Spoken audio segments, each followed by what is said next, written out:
The gains we had in the past have been eroded. Linda Mama and others replaced by new, untried, untested schemes.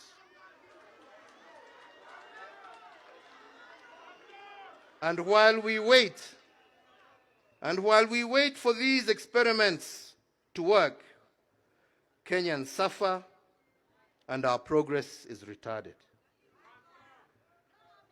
Na ndipo nilikuwa nawaambia hii story, watu walikuwa wanazungusha sijui Hasla, sijui huyu ni mtoto wa single mother, si huyu ni mtoto wa dynasty. Mimi najua watoto wangapi wa single mother ambao wamesoma vizuri sana na wameendea lakini kusema ati wewe adhabu wewe umezaliwa na single mother, hiyo ndio qualification yako ya kuchaguliwa. Hapana, njoo uambie Wakenya ni nini utawafanyia. Pahali popote umezaliwa, haja ni nini unawafanyia. Anyway, hapana.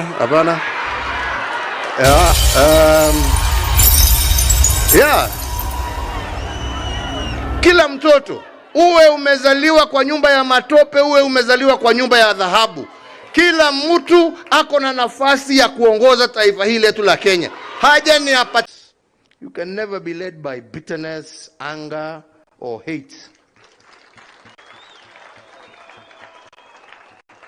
That only deviates you from your mission and vision.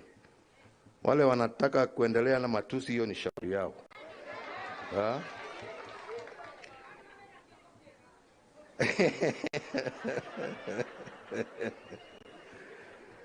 Sisi hatuna chuki na mtu. Tunapenda nchi yetu.